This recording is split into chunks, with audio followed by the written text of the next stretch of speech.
সাত দফা দাবিতে সারা দেশে সড়ক ও রেলপথ অবরোধ করে পলিটেকনিক শিক্ষার্থীদের 4 ঘন্টার বিক্ষোভ। বিভিন্ন স্থানে যান চলাচল ব্যাহত, দুর্ভোগ চরমে। রাকসুর জমজমাট প্রচারণার মধ্যেই কর্মবিরতির ঘোষণা শিক্ষক কর্মকর্তা কর্মচারীদের।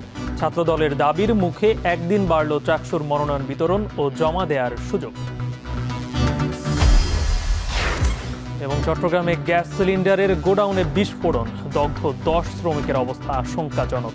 সিগারেটের আগুন থেকে বিস্ফোরণ, ধারণা ফায়ার সার্ভিসে।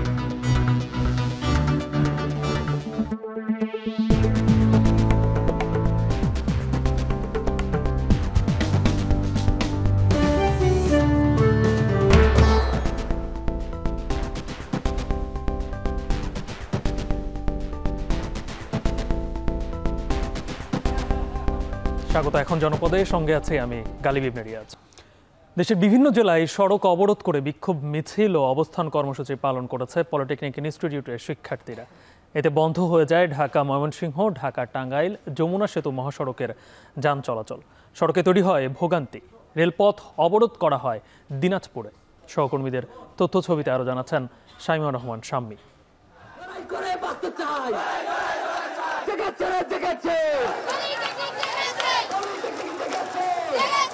পলিটেকনিক শিক্ষার্থীদের বিক্ষোভে উত্তাল দেশের বিভিন্ন সড়ক মহাসড়ক। পূর্ব নির্ধারিত কর্মসূচির অংশ হিসেবে সকাল থেকে সড়কে নামে হাজারো শিক্ষার্থী।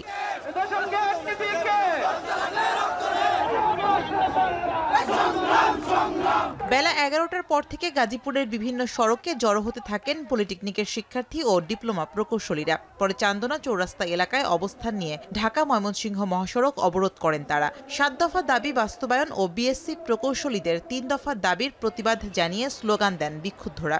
এতে দীর্ঘ সময় সড়ক অবরোধ করে রাখায় তৈরি হয় যানজট। গার্মেন্টসের গেঞ্জাম রাস্তা আটকায়, বাড়ির বউ ভোলা মূল্যে কার্য করছে রাস্তা আটকায়। বিভিন্ন হয়রানিতে আছি আমরা, বিকিস না।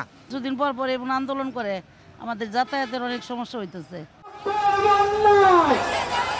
একই দাবিতে বেলা 12টার পর থেকে ময়মনসিংহ পলিটেকনিকের শিক্ষার্থীরা বিক্ষোভ মিছিল বের করে। পরে ঘণ্টাব্যাপী ঢাকা বাইপাস মহাসড়ক অবরোধ করেন তারা। এছাড়া দাবি আদায়ে উত্তাল হয় ঢাকা টাঙ্গাইল যমুনা সেতু মহাসড়কও। বিএসসি প্রকৌশলীদের 3 দফা দাবির প্রতিবাদ করেন শিক্ষার্থীরা। এতে দীর্ঘ যানজটে ভোগান্তিতে পড়েন এই পথের চলাচলকারীরা।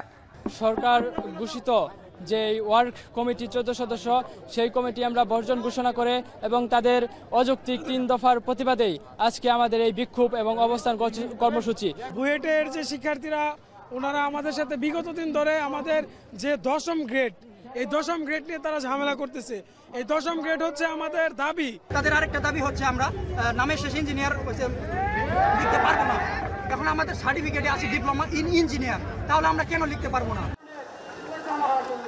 শিক্ষার্থীদের বিক্ষোভে উত্তাল হয় বগুড়ার রংপুরের বিভিন্ন সড়ক মহাসড়ক। দুপুর 2:30টার দিকে ঢাকা রংপুর মহাসড়কে অবস্থান নেন বগুড়া পলিটেকনিকের শিক্ষার্থীরা। এ সময় সড়কে বন্ধ হয়ে যায় যান চলাচল। এছাড়া সড়কে অবস্থান নিয়ে রংপুর পলিটেকনিক ইনস্টিটিউটের শিক্ষার্থীরা ডিপ্লোমা খাতে বিএসসি ধারীদের ষড়যন্ত্র বন্ধের দাবি তোলেন।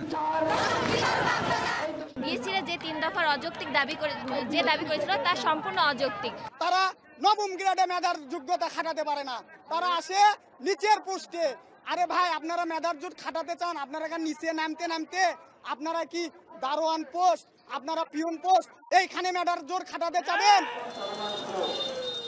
সকাল 9টা থেকে নিমনগর ফুলবাড়ি বাসস্ট্যান্ড ও রেলপথে অবস্থান নেন দিনাজপুর পলিটেকনিকের শিক্ষার্থীরা। এতে আটকা পড়ে যানবাহন ও বাংলাবান্ধা এক্সপ্রেস ট্রেন। 4 ঘন্টা পর শিক্ষকদের আশ্বাসে আন্দোলন প্রত্যাহার করলে স্বাভাবিক হয় যান চলাচল। একই দাবিতে ঘণ্টাব্যাপী বরিশাল ঢাকা কুয়াকাটা মহাসড়ক অবরোধ করে বিক্ষোভ করে বরিশাল পলিটেকনিক ইনস্টিটিউটের শিক্ষার্থীরা।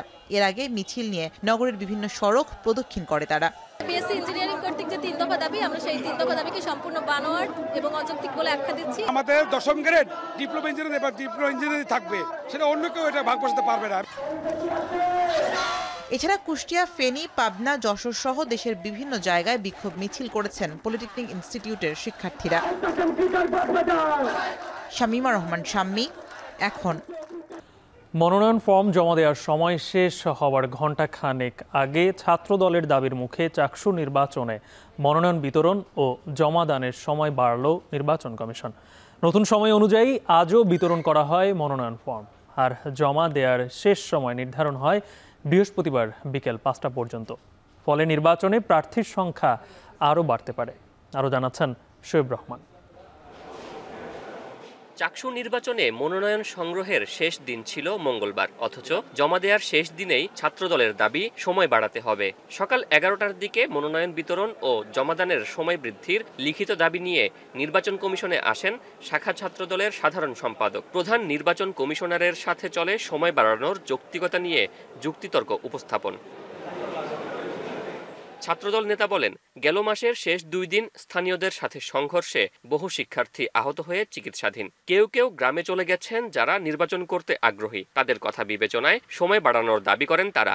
একটা মনোনয়ন নেওয়া এবং জমা দেওয়ার একটা প্রস্তুতি আছে। এই প্রস্তুতির বিষয় নিয়ে আমরা এসব দাবি দেওয়ার প্রেক্ষিতে আমরা বাংলাদেশ জাতীয় ছাত্রদল চট্টগ্রাম বিশ্ববিদ্যালয় মনোনয়ন নেওয়া এবং মনোনয়ন জমা দেওয়ার জন্য 2 দিন সময় আমরা আবেদন করেছি নির্বাচন কমিশনের বরাবর।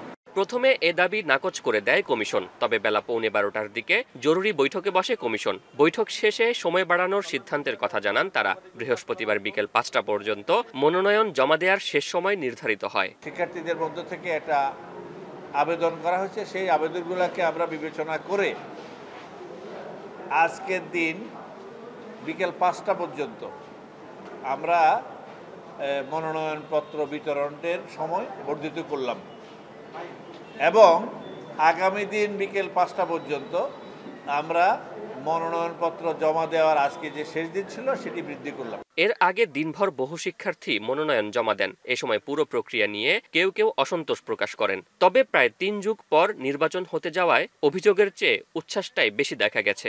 দীর্ঘ 36 বছর পর আমরা এই নির্বাচনে অংশগ্রহণ করতে পেরে আমরা খুবই আনন্দিত। আমার যেটা মনে হয়েছে আসলে অনেক বেশি অ্যানালগ পদ্ধতি ওনারা ইউজ করছেন, অনেক বেশি ডিজিটাল হওয়ার সুযোগ ছিল এখানে। ফার্দার আমার মনে হয়েছে আসলে সবকিছু রেকর্ড নির্ভর বা লিখিত এই জিনিসটা চাইলেই ডিজিটালাইজ করা যেত।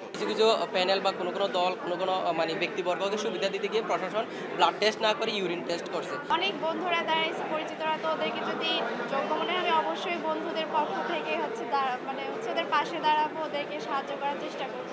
আসন্ন চাকসু ও হল সংসদ নির্বাচনে এরই মধ্যে পূর্ণ প্যানেলে নির্বাচনের ঘোষণা দিয়েছে ছাত্রদল, ছাত্র শিবির। এছাড়া বাম সংগঠনগুলোও জোটবদ্ধ প্যানেলে অংশ নিচ্ছে। নির্বাচনে রয়েছে একাধিক স্বতন্ত্র প্যানেলও। 12 অক্টোবর অনুষ্ঠিত হবে 7ম চাকসু নির্বাচন। শোয়েব রহমান, এখন চট্টগ্রাম। এদিকে রাকসুর জমজমাট প্রচারণার মধ্যেই ফের প্রাতিষ্ঠানিক সুবিধার দাবিতে কর্মবিরতি ঘোষণা দিয়েছেন শিক্ষক কর্মকর্তা কর্মচারীরা। এতে নির্বাচনী পরিবেশে ব্যাহত হওয়ার শঙ্কা করছেন সাধারণ শিক্ষার্থীরা। বিশ্ববিদ্যালয়ের শিক্ষক কর্মকর্তা কর্মচারীরা বলছেন, 18 সেপ্টেম্বরের মধ্যে দাবি মেনে না নেওয়া হলে 21 সেপ্টেম্বর থেকে অনির্দিষ্টকালের কর্মবিরতি পালন করবেন তারা। এদিকে সকাল থেকে ক্যাম্পাস জুড়ে চলছে প্রার্থীদের জোর প্রচারণা, দিচ্ছেন নানা ধরনের প্রতিশ্রুতি। প্রচারণায় বড় রাজনৈতিক ছাত্র সংগঠনের বিরুদ্ধে অনিয়মের অভিযোগও তুলছেন কিছু প্রার্থী। তবে যোগ্য প্রতিনিধি নির্বাচনে মনোযোগী সাধারণ শিক্ষার্থীরা। এখনও প্রচারণার বাকি আরও 6 দিন। আগামী 25 সেপ্টেম্বর হবে ভোট গ্রহণ।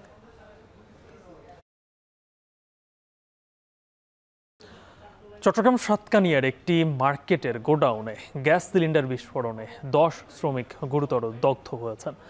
আহতদের অধিকাংশের শ্বাসনালী সহ শরীরের 22 থেকে 70% পুড়ে গেছে। চট্টগ্রাম মেডিকেল কলেজ হাসপাতালে প্রাথমিক চিকিৎসা শেষে বেশ কয়েকজনকে ঢাকায় পাঠানো হয়েছে। ফায়ার সার্ভিস বলছে, গ্যাস সিলিন্ডারের ত্রুটি ও অগ্নি নিরাপত্তা ব্যবস্থা বাস্তবায়ন না করায় এমন দুর্ঘটনা ঘটেছে। বিস্তারিত প্রতিবেদনে। চট্টগ্রাম মেডিকেল কলেজ হাসপাতালের বেডে শুয়ে কাতরাচ্ছেন অগ্নিদগ্ধ শ্রমিকরা। গ্যাস সিলিন্ডারের বিস্ফোরণে তাদের এমন দুর্দশা। বুধবার ভোরে সাতকানিয়া থানার বোলতলি এলাকায় ইউনুস মার্কেটের একটি সিলিন্ডারের গোডাউনে ট্রাক থেকে গ্যাসের সিলিন্ডার নামিয়ে রাখছিলেন শ্রমিকরা। এ সময় হঠাৎ বিকট শব্দে বিস্ফোরণের ঘটনা ঘটে। এতে দগ্ধ হন অন্তত 10 শ্রমিক। চায়ের দোকানের সামনে গ্যাসের দোকানে ছিল, ওই চায়ের দোকান থেকে একটু ছিল, আগুন আসছিল, ওখানে মানে ব্লাস্ট হয়েছে আর কি। শহর থেকে একটা গাড়িতে করে গ্যাসের বোতল গেছিল, তো গ্যাসের বোতলগুলো যাওয়ার পর ফার্স্টে গোডাউনে স্টোরেজ করা হয়, দেন ওইখান থেকে ডেলিভারি দেওয়া হয়। তো আসলে গাড়ি থেকে যখন মালগুলো নামায় স্টোরেজ করতেছিল, ঠিক ওই সময় আগুনের সূত্রপাত আর কি। আহতদের নেওয়া হয় চট্টগ্রাম মেডিকেল কলেজ হাসপাতালে। বিস্ফোরণে পুড়ে গেছে শ্রমিকদের শরীরের 22 থেকে 70%। চিকিৎসকরা জানিয়েছেন অধিকাংশের অবস্থা আশঙ্কাজনক। তাদের ফুসফুস ও শ্বাসনালী ক্ষতিগ্রস্ত হয়েছে, দ্রুত তাদের আইসিইউতে নিতে হবে।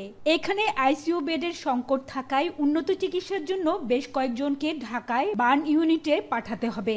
এক্ষেত্রে সব ধরনের সহযোগিতা দেওয়া হবে বলে জানিয়েছেন হাসপাতালের পরিচালক। 10টা রুগীর মানে 70% থেকে শুরু করে 20% পর্যন্ত ভিন্ন ভেরিয়েবলের আপনার রুগী আছে, কিন্তু দেখবেন যে সবার মুখ ঠোঁট এগুলি সব পুড়ে গেছে, মানে সবগুলির ইনহেলেশন ইনজুরি আছে। এখন মোটামুটি প্রাইমারিলে আমরা সব ম্যানেজ করে ফেলছি, হ্যাঁ, এবং যেসব রুগী আমাদের এখানে চিকিৎসা হবে যতটুকু সম্ভব, কেউ যদি ওদের রিলেটিভরা কেউ যদি উন্নত চিকিৎসার জন্য ইনস্টিটিউটে যেতে চায় ঢাকায়, আমরা প্রয়োজনীয় ব্যবস্থা নিব।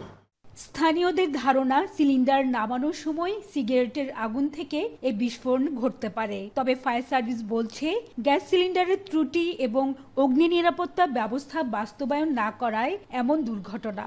সিলিন্ডারের গোডাউনে আগুন লেগেছে, সাথে সাথে আমাদের চন্দনা ফায়ার স্টেশন থেকে 2টা ইউনিট ঘটনাস্থলে উপস্থিত হয়ে আনুমানিক 1 থেকে 1.5 ঘন্টার প্রচেষ্টায় সম্পূর্ণ আগুনটা নিয়ন্ত্রণ করে এবং নির্বাপন করে। যতক্ষণ পর্যন্ত আমরা ফায়ার সেফটি প্ল্যান প্রণয়ন করবো না, মজুদ নীতিমালা সঠিকভাবে প্রয়োগ করবো না এবং দেখা যাচ্ছে যে ফায়ার সেফটি বাস্তবায়ন করবো না, ততক্ষণ পর্যন্ত এই ঝুঁকিগুলো থেকে যাবে। প্রাথমিকভাবে জানা গেছে গুদামটিতে 3 শতাধিক গ্যাস সিলিন্ডার ছিল।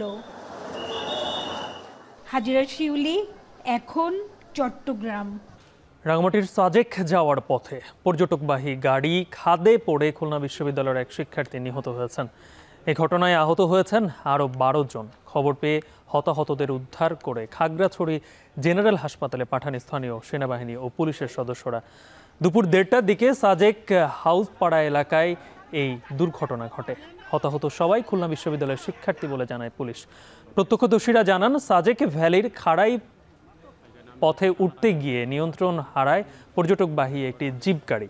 এ সময় প্রায় 150 ফুট নিচে খাদে পড়ে এক শিক্ষার্থী নিহত হন। খবর পেয়ে সেনাবাহিনী, বিজিবি, পুলিশ ও স্থানীয়রা হতাহতদের উদ্ধার করে খাগড়াছড়ি জেনারেল হাসপাতালে ভর্তি করে। কয়েকজনের অবস্থা গুরুতর বলে জানিয়েছেন কর্তব্যরত চিকিৎসক।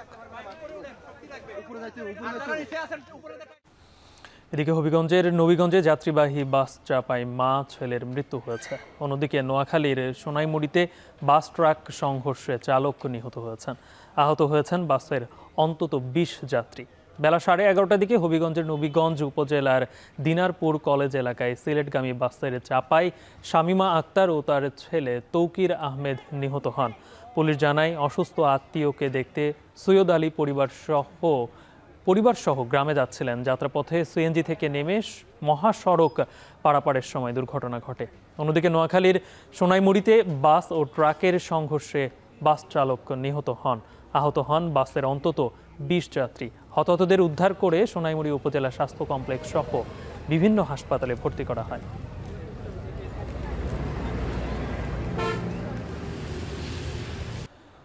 গহীন পাহাড়ের আস্তানায় অভিযান চালিয়ে কক্সবাজারের টেকনাফে এক মানব পাচার চক্রের 12 সদস্যকে আটক করেছে বিজিবি।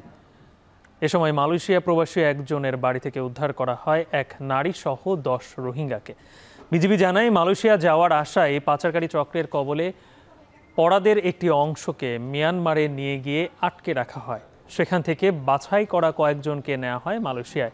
যারা মালয়েশিয়া পৌঁছাতে সক্ষম হয় তাদের মাধ্যমে সংগ্রহ করা হয় আরও কয়েকজনকে। দীর্ঘ অনুসন্ধানের পর এ ধরনের একটি বড় আন্তর্জাতিক মানব পাচারকারী চক্রের খোঁজ পায় বিজিবি। গেল কয়েক মাসে বিজিবির হাতে আটক হয় 48 মানব পাচারকারী।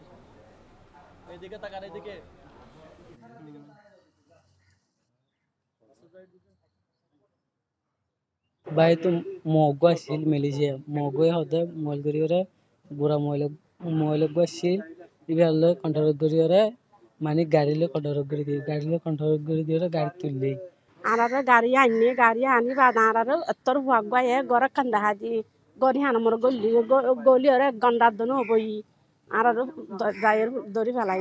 মালয়েশিয়া থেকে মূলত এই মানব পাচারের চক্রগুলো পরিচালনা করছে এবং আমরা সুস্পষ্ট তথ্য উপাত্ত এবং আলামত এবং তদন্ত সাপেক্ষেই আমরা বেশ প্রায় 10-12টি বিশেষ অভিযান পরিচালনা করি এবং আমরা প্রায় 10 জন ভুক্তভোগীকে উদ্ধার করতে সক্ষম হয়েছি। সাভারের ধামসোনা ইউনিয়ন যুব দলের অফিসে হামলা চালিয়ে ভাঙচুর করেছে দুর্বৃত্তরা। এই ঘটনায় আহত হয়েছেন অন্তত 5 জন। খবর পেয়ে ঘটনাস্থল পরিদর্শন করেছে পুলিশ। সকালে আশুলিয়ার মৌজার মিল এলাকায় হামলার এই ঘটনা ঘটে।